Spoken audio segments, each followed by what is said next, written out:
가자. 이것들은 우리 건너도 되는 거야. 근데 아니 한국도 원래 이래 이렇게 이쪽 신호랑 같이 있어. 몰라 이게. 같이 껴서. 이게 빡세네. 횡단보도 건너는 것도 빡세네.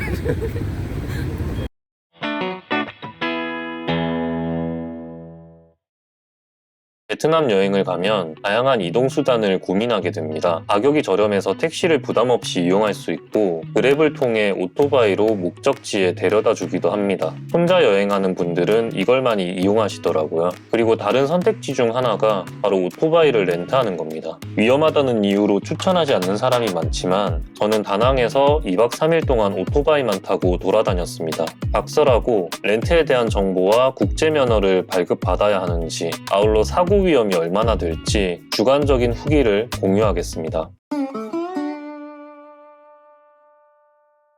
국제운전면허증을 두고 말이 많습니다. 누구는 베트남에서 사용할 수 있다고 하는데 또 누구는 실제로 가보니까 안 된다고 합니다. 팩트를 공유하자면 베트남과 한국의 국제운전면허증 상호 인정에 따라 2023년 7월 23일부터 사용이 가능한 게 맞습니다. 그런데 여기서 중요한 점은 자동차 면허만 가지고 125cc 오토바이를 운전하면 안 된다는 겁니다. 우리나라는 자동차 면허인 2종 보통을 가지고 있으면 125cc까지 법적으로 오토바이를 운행할 수 있습니다. 하지만 세계적으로는 그렇지 않은데요. 베트남의 경우 2종 소형을 가지고 있어야 법적으로 125cc 오토바이 운행이 인정됩니다. 이걸 모르고 갔다가 국제운전면허증을 공안에게 제시하면 당연히 오토바이 운전에 대한 정당성을 법적으로 인정하지 않겠죠. 그러니까 사용이 불가능한 사례가 발생했던 겁니다.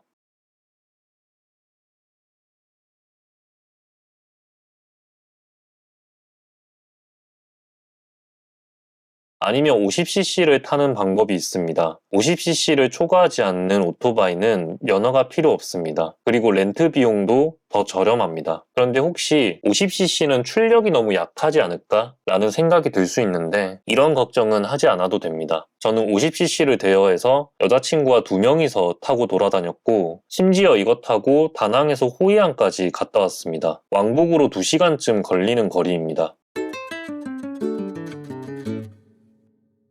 렌트에 대한 특이사항은 여권입니다. 베트남을 옛날에 갔다 오신 분들은 렌트할 때 여권을 업체에 맡겨야 했을 겁니다. 그래서 여권 복사본을 준비했을 텐데요. 저도 이런 줄 알고 복사본을 가지고 갔는데 요즘은 사진을 찍습니다. 그런데 모든 업체에서 이렇게 하는지는 잘 모르겠습니다. 여권을 맡겨야 하는 곳이 있을 수도 있습니다. 게다가 여행 중에는 어떤 사고가 있을지 모르기 때문에 복사본은 다른 이유에서라도 만약을 대비해서 준비하는 걸 추천합니다. 그리고 어떤 업체를 이용해야 하는지도 고민거리입니다. 의사소통에 대한 거부감도 있을 수 있고 제대로 된 오토바이를 빌리지 못할까봐 걱정이 되더라고요. 이런 의미에서 업체를 추천받길 원하실 것 같은데 저도 한 군데밖에 경험이 없지만 이거라도 공유해 보겠습니다. 제가 이용한 곳은 더 바이크 갤러리라는 곳입니다. 한국인 사장님이 운영하는 곳인데요. 실제로 추천하는 분들이 많아서 딱히 고민하지 않고 선택했습니다. 결과적으로 추천하는지 안 하는지에 대한 의견을 말하자면 솔직하게 반반입니다. 그 이유를 설명하겠습니다. 저는 그랩으로 택시를 불러서 방문했는데 도착하니까 문이 닫혀 있더라고요. 상당히 당황했습니다. 그래서 다시 한번 검색을 했는데 알고 보니 지금은 새로운 곳으로 이전을 했고 여긴 예전에 운영하던 장소더라고요. 더 바이크 갤러리라고 상호를 그대로 적어서 그랩으로 택시를 부른 건데 왜 여기로 안내가 되었는지 잘 모르겠습니다. 매장이 다른 곳으로 이동했다는 건 구글맵에 있는 주소를 그대로 복사하는 방법으로 길을 검색해서 알았습니다. 그러니 여기에 찾아갈 때 상호를 검색하지 말고 주소를 복사해서 찾아가세요. 다행히 새로 이전한 곳이 걸어갈 수 있을 만큼 가까웠습니다. 그런데 아무리 봐도 매장이 없는 겁니다. 렌트하는 곳은 보이는데 이름이 다르더라고요. 마침 한국에서부터 카톡으로 여기 사장님에게 문의를 했던 게 기억이 나서 카톡으로 물어봤습니다. 그런데 답장이 없어서 10분쯤 시간을 낭비했습니다. 고민에 고민을 거듭하다가 그냥 여기서 빌려야 하나 했는데 앞에 보니까 카톡 아이디가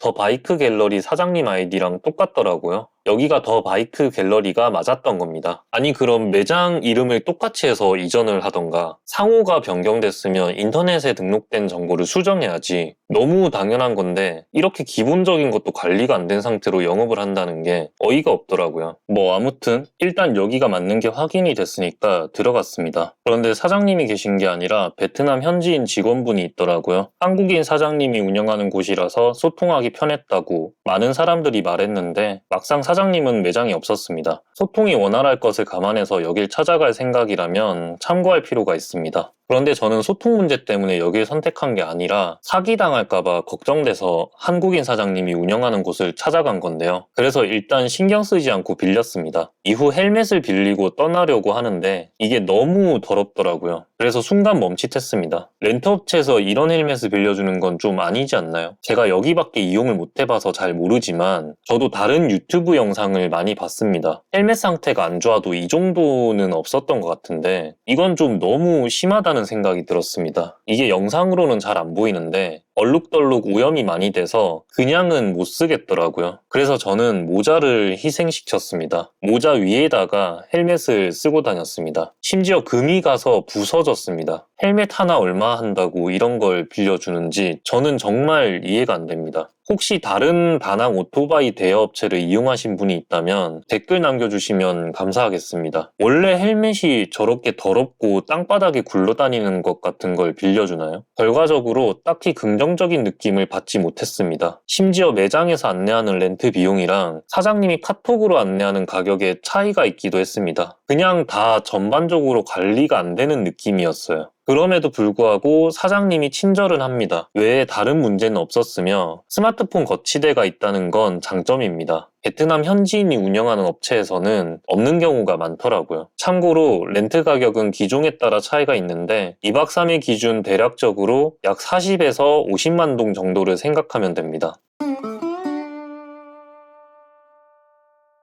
그렇다면 사고 위험은 얼마나 될까요? 이건 철저하게 주관적인 후기입니다. 게다가 베트남 중에서도 다낭을 기준으로 합니다. 이걸 감안하고 참고하시기 바랍니다. 일단 저는 여행의 질을 확연히 높여주는 선택이었다고 생각합니다. 한국에서도 오토바이 타는 분들은 모두 공감할 겁니다. 이걸 타고 돌아다니는 게 얼마나 자유롭고 편리한지 자동차와는 결이 다른 매력이 있습니다. 저는 리조트에 입실하기 전 2박 3일 동안 오토바이만 타고 돌아다녔습니다. 그리고 다낭에서 호이안까지도 오토바이를 타고 갔습니다. 약 50분이 걸리는 거리였는데요. 한국에서도 오토바이로 장거리 여행을 자주 갔었습니다. 많이 움직일수록 이동 경비가 저렴하고 신속한 이동이 가능해서 매력을 크게 느꼈습니다. 이토록 장점은 명확한데 결국 위험하다는 이유로 망설이는 분들이 많잖아요. 그래서 위험하진 않았는지 많이들 궁금해하실 텐데 다행히도 과속이 심하지 않았습니다. 거의 없다고 봐도 무방한 수준인데요. 그래서 생각보다 안전하다는 느낌을 받았습니다. 그렇다면 사고 위험이 적다는 것이냐? 이건 또 아닙니다. 문제는 질서에 대한 강박이 없다는 건데요. 한눈에 봐도 자동차 대비 오토바이의 개체수가 너무 많잖아요. 이 많은 오토바이들이 나름 지킨다고 지키는 질서가 바깥쪽 차선으로 달리는 것뿐입니다. 그리고 빨간불에 멈추긴 하는데 이게 다입니다.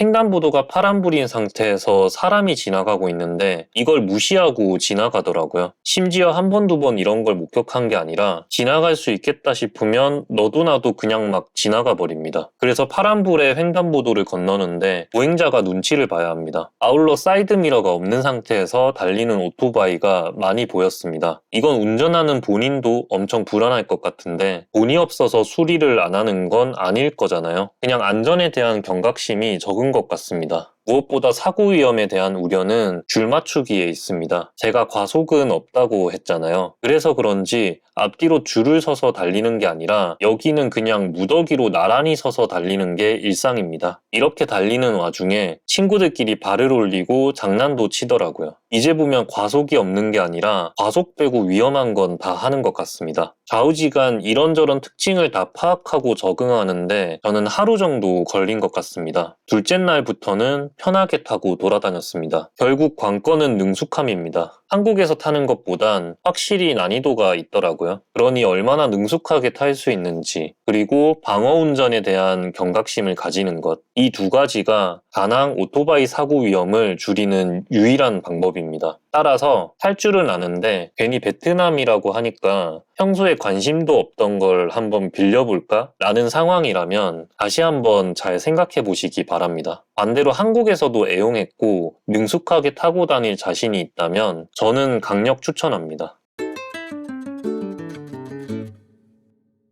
제가 준비한 내용은 여기까지입니다. 사고는 말 그대로 사고입니다. 아무리 능숙하게 타는 사람이라도 방심은 금물입니다. 그런 의미에서 방어 운전에 대한 중요성을 다시 한번 강조하겠습니다. 마지막으로 오토바이를 타고 돌아다닐 때 마스크를 꼭 착용하세요. 먼지가 정말 많습니다. 그리고 베트남에서 오토바이 타다가 공안에게 잡히는 일을 걱정하는 분들도 많을 겁니다. 저도 이것 때문에 조사를 많이 했는데 어떻게 대처해야 하는지 다양한 정보가 공유되었더라고요. 하지만 가장 좋은 건 처음부터 안 걸리는 겁니다. 따라서 바람막이 복장을 추천합니다. 관광객 느낌이 물씬 나는 복장으로 타고 돌아다니면 공안이 한눈에 한국 사람이라는 걸 인지하고 잡을 확률이 높아집니다. 그러니까 입고 벗기 쉬운 얇은 바람막이를 하나 준비하세요.